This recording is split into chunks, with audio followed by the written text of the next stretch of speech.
आज के इस वीडियो में हम चार्ट को पढ़ते समय एक रिटेल ट्रेडर को कौन कौन सी गलतियां नहीं करनी चाहिए इसके बारे में जानने वाले हैं। तो चलिए शुरू करते हैं। Number 1, always look at the candle momentum and size. ये निफ्टी 50 का 18 सितंबर का 5 मिनट टाइम फ्रेम का चार्ट है, जहां प्राइस इस तरह से अपने पिछले दिन के डे हाई से रेजिस्टेंस फेस करने के बाद नीचे आती है, लेकिन फिर से ऊपर बढ़ते हुए इस रेजिस्टेंस एरिया को एक स्ट्रॉन्ग बुलिश मोमेंटम कैंडल से ब्रेक करके ऊपर निकल जाती है और थोड़ी देर तक इस कैंडल हाई के पास ट्रेड करके रिटेल ट्रेडर्स को लॉन्ग ट्रेड में एंट्री करने का मौका देने के बाद बहुत ही तेजी से नीचे चली जाती है, जिससे यहां सभी रिटेल ट्रेडर्स को लॉस हो जाता है। लेकिन अब सवाल ये आता है कि यहां मार्केट में बुलिश प्राइस एक्शन के बावजूद प्राइस इतनी तेजी से नीचे क्यों गिरी। अगर आपको चार्ट को पढ़ना आता है तो इस सवाल का जवाब इसी चार्ट में छिपा है। चलिए इसे ढूंढते हैं। इस दिन मार्केट पिछले दिन के मुकाबले गैप डाउन ओपन हुआ था, जिससे जो भी बायर्स पिछले दिन अपनी बाइंग पोजीशंस को होल्ड करके बैठे थे वो सभी अब मार्केट से बाहर हो चुके हैं। इसका मतलब यहाँ लोअर साइड में बहुत कम संख्या में लिक्विडिटी मार्केट में अब भी मौजूद है। लेकिन जो सेलर्स कल हायर लेवल्स पर सेलिंग करके बैठे हैं, आज मार्केट के गैप डाउन ओपन होने के कारण उन्हें अच्छा प्रॉफिट हो रहा है, इसलिए वो अभी तक यहाँ अपनी पोजीशंस को होल्ड करे हुए हैं। इसका मतलब आज लोअर लेवल्स के मुकाबले हायर लेवल्स पर सबसे ज्यादा रिटेल ट्रेडर्स की लिक्विडिटी मौजूद है, इसलिए प्राइस बिना टाइम वेस्ट किए सीधे ऊपर निकलकर अपने पिछले डे हाई को ब्रेक करके ऊपर निकल जाता है, जिस वजह से यहाँ के सभी सेलर्स मार्केट से बाहर हो जाते हैं।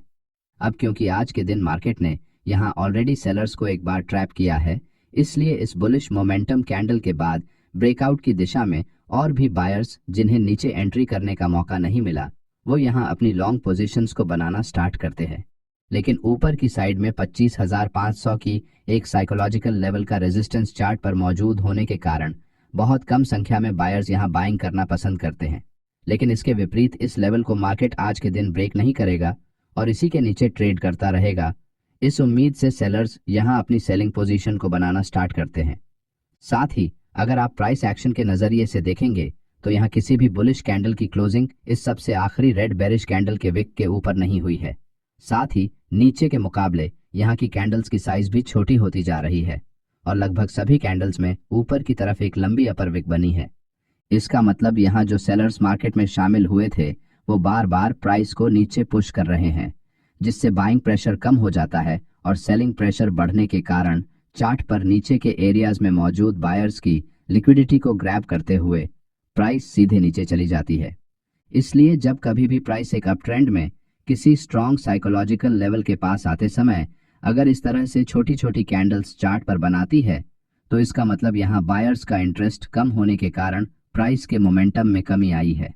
और अगर लगातार किसी लेवल के पास कैंडल की बॉडी छोटी हो जाए और उसके ऊपर की विक कैंडल के बॉडी से बड़ी हो जाए तो इसका मतलब यहाँ बायर्स प्राइस को ऊपर तो उठा रहे हैं लेकिन हायर लेवल्स पर क्लोज करने में बार बार फेल हो रहे हैं, जिस कारण यहाँ बायर्स के मुकाबले सेलर्स स्ट्रॉन्ग पोजीशन में आ जाते हैं। इस तरह की कैंडल को हम प्राइस एक्शन में रिजेक्शन कैंडल्स कहते हैं, जो कि मार्केट में आने वाले संभावित रिवर्सल्स के सिग्नल के रूप में काम करती है। इसीलिए इस तरह की कैंडल्स अगर चार्ट पर हायर लेवल्स पर बने तो यहाँ लॉन्ग ट्रेड में एंट्री करने से बचना चाहिए। यहाँ मार्केट ने इस लाल कैंडल के बाद लगातार रिजेक्शन कैंडल्स को चार्ट पर बनाया है। इसका मतलब यहाँ सेलर्स अभी कंट्रोल में है, लेकिन बायर्स बार बार प्राइस को ऊपर पुश करते हैं, जिससे उनके स्टॉप लॉस यहाँ लोअर साइड्स पर लगने के कारण इस एरिया में लिक्विडिटी बढ़ने से ऑपरेटर्स द्वारा इन ग्रीन इंड्यूसमेंट कैंडल्स के जरिए यहाँ ब्रेकआउट हुआ है ऐसा दिखाकर और अधिक संख्या में बायर्स को यहाँ बुलाया जाता है। और जैसे ही ऑप्शंस के प्रीमियम में स्पाइक आने के कारण प्रीमियम बढ़ जाते हैं तो हायर प्राइस पर उन्हें सेल करके सेलिंग प्रेशर को बढ़ाने के कारण प्राइस यहाँ से तेजी से नीचे चली जाती है।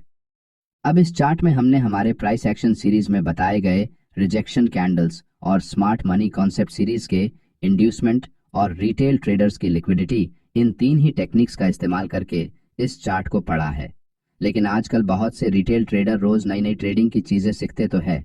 मगर जब लाइव मार्केट में ट्रेडिंग करने की नौबत आती है तो उनका दिमाग काम नहीं करता, क्योंकि रोज नई नई चीजों को ट्राई करने के कारण किसी एक टेक्निक पर उनका फोकस ना बनने से वो कंफ्यूज हो जाते हैं, जिस वजह से दिन भर बिना किसी एनालिसिस के रैंडम ट्रेड्स में एंट्री और एग्जिट करते रहते हैं, जिससे उनके इमोशंस उन पर हावी होने से बार बार उनका लॉस हो जाता है। इसलिए अगर आप मेरी बात को मानते हैं तो आप ट्रेडिंग को जितना हो सके उतना सिंपल रखिए और कम से कम चीज़ों का इस्तेमाल करके ट्रेड को प्लान करें, क्योंकि आप मार्केट में सिर्फ और सिर्फ पैसा कमाने के लिए आए हैं, ना कि सभी चीज़ों को सीख कर उस पे किसी किताब को लिखने के लिए। इसलिए आपकी ट्रेडिंग स्टाइल को जो टेक्निक्स सूट करती है, बस उन 2-4 टेक्निक्स पर फोकस करें और ज़्यादा से ज़्यादा उसे चार्ट पर प्रैक्टिस करके उसमें महारत हासिल करने की कोशिश करें। चलिए अब आगे बढ़ते हैं। Number 2, always look at back. ये निफ्टी 50 का 19 सितंबर का 5 मिनट टाइम फ्रेम का चार्ट है, जहां प्राइस 25,500 के महत्वपूर्ण साइकोलॉजिकल लेवल के ऊपर ट्रेड करने के बाद इस तरह से नीचे आते हुए दिन भर 25,500 और 25,400 के लेवल्स के दौरान ट्रेड करती रहती है, जिससे हायर लेवल्स पर जो सेलर्स मार्केट में सेलिंग पोजीशंस को होल्ड करके बैठे हैं, उन्हें अच्छा प्रॉफिट यहां पर होने के कारण उनमें से कुछ सेलर्स अभी तक अपनी सेलिंग पोजीशंस में बने हुए हैं, क्योंकि मार्केट ने दिन के आखिरी समय तक किसी भी तरीके का बुलिश प्राइस एक्शन चार्ट पर बनाया नहीं है, जिस वजह से यहां सेलर्स मार्केट के बेरिश सेंटीमेंट को लेकर कॉन्फिडेंट है। नेक्स्ट डे यानी कि 20 तारीख को मार्केट गैप अप ओपन होकर फिर से एक बार अपने पुराने बेरिश ट्रेंड को कंटिन्यू करता है, जिससे कुछ फ्रेश सेलर्स यहां फिर से अपनी सेलिंग पोजीशन को बनाते हैं। अब यहां तक के चार्ट पर बन रहे प्राइस एक्शन को देखकर तो ऐसा लगता है कि मार्केट यहां लोअर लेवल्स पर बायर्स के स्टॉप लॉस खाने के बाद सीधे नीचे चला जाएगा, क्योंकि सेलर्स तो यहां पर स्ट्रांग पोजीशन में हैं। लेकिन आपने यहां बायर्स और सेलर्स के स्टॉप लॉस के जरिए बन रही लिक्विडिटी की साइज यहां फिर क्वांटिटी पर ध्यान नहीं दिया है, क्योंकि ऑपरेटर्स चार्ट पर आपको बार बार बेरिश प्राइस एक्शन को दिखाकर आपका ध्यान उसी दिशा में आकर्षित कर रहे हैं, जिस कारण बहुत से रिटेल ट्रेडर यहां मार्केट को एक बेरिश माइंडसेट के साथ देख रहे हैं और उसी दिशा में ट्रेड में एंट्री करने का सोच रहे हैं। लेकिन अगर आप यहां गौर से देखेंगे तो चार्ट पर लगभग इन 3 लेवल्स पर मार्केट ने शॉर्ट सेल करने का मौका यहां पर सेलर्स को दिया है, और सिर्फ एक इसी लेवल के पास कुछ बायर्स मार्केट में लॉन्ग ट्रेड में एंट्री करते हैं, लेकिन उनकी संख्या कम होने के कारण प्राइस में कुछ ज्यादा बड़ा उछाल नहीं आता और मार्केट इसी लेवल पर क्लोज हो जाती है। लेकिन अब अगर आप इस चार्ट पर लॉन्ग और शॉर्ट साइड के रिटेल ट्रेडर्स की स्टॉप लॉस लिक्विडिटी की क्वांटिटी को देखेंगे तो यहां बायर्स के मुकाबले सेल साइड में सेलर्स की लिक्विडिटी ज्यादा है। इसका मतलब अगर मार्केट को इस लेवल से और अधिक नीचे जाना है तो उसके लिए यहां पर्याप्त मात्रा में बायर्स की संख्या नहीं होने के कारण ऑपरेटर्स के सेलिंग ऑर्डर्स बड़ी संख्या में एग्जीक्यूट नहीं हो सकते।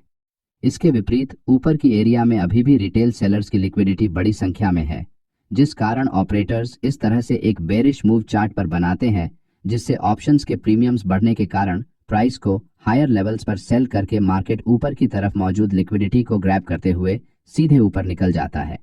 इस तरह के ट्रैप से बचने के लिए आपको चार्ट पर कौन से साइड में रिटेल ट्रेडर्स की लिक्विडिटी ज्यादा है और कौन से साइड में कम है, इसकी पहचान करनी होगी, क्योंकि मार्केट में प्राइस हमेशा बैलेंस से इम्बैलेंस और इम्बैलेंस से फिर से बैलेंस के बीच में घूमती रहती है। इसलिए चार्ट पर बन रहे चार्ट पैटर्न के साथ साथ आप ट्रेड एंट्री करते समय किस साइड में रिटेल ट्रेडर्स ट्रेड एंट्री करने का सोच रहे हैं, इसे थोड़ा ध्यान देकर ऑब्जर्व करें, क्योंकि चार्ट पैटर्न्स आपको सिर्फ आपके ट्रेड में एंट्री करने का परफेक्ट पॉइंट या फिर लेवल बताते हैं, जिससे आप कम रिस्क में ज्यादा बड़े प्रॉफिट हासिल कर सकते हैं। लेकिन कौन सी दिशा में ट्रेड करना है, इसे पहचानने के लिए आपको हमेशा चार्ट पर रिटेल ट्रेडर्स की लिक्विडिटी में बन रहे इम्बैलेंस को खोजना पड़ेगा, तभी आप फेक चार्ट पैटर्न में ट्रैप होने से खुद को बचा सकेंगे। चलिए अब अगली मिस्टेक को जानते हैं। Number 3, always look for premium and discount zones on a chart. ये निफ्टी 50 का 20 सितंबर का 5 मिनट टाइम फ्रेम का चार्ट है, जहां प्राइस नीचे से एक स्ट्रॉन्ग बुलिश मूव करते हुए ऊपर गई है, जिस कारण चार्ट पर बड़ी बड़ी ग्रीन बुलिश कैंडल्स बनने से बहुत सी जगहों पर फेयर वैल्यू गैप्स चार्ट पर बन रहे हैं। फेयर वैल्यू गैप, जिसे हम एफवीजी भी कहते हैं, वो चार्ट पर प्राइस के दौरान इम्बैलेंस को दर्शाते हैं, और भविष्य में जब भी प्राइस इन गैप्स की तरफ आती है तो प्राइस के यहां से बाउंस बैक करने के चांसेस ज्यादा होते हैं। लेकिन यहां कौन से जगह से प्राइस के रिवर्स करने के चांसेस ज्यादा है, ये जानने के लिए आपको चार्ट पर प्रीमियम और डिस्काउंट जोन्स को मार्क करना पड़ेगा। इसके लिए आपको यहां लोअर लेवल से लेकर इस स्विंग हाई तक फिबोनाची टूल को लगाना है। अब यहां इस 0.50 से लेकर ऊपर के जोन को हम प्रीमियम जोन कहेंगे और इसके नीचे के जोन को हम डिस्काउंट जोन कहेंगे। मार्केट में एक बुलिश ट्रेंड में ज्यादातर समय ऑपरेटर्स प्रीमियम जोन में सेलिंग करना पसंद करते हैं, तो डिस्काउंट जोन में बाइंग करना पसंद करते हैं। अब इस चार्ट में यहाँ एक एफवीजी डिस्काउंट जोन में है, तो बाकी बचे 2 ऊपर प्रीमियम जोन में है। इसीलिए हमें अगर लॉन्ग साइड में ट्रेड एंट्री करनी है तो हमारा फोकस यहाँ नीचे डिस्काउंट जोन में बने फेयर वैल्यू गैप पर होना चाहिए, क्योंकि प्राइस के इस जोन में आकर रिवर्स होने के चांसेस ज्यादा है।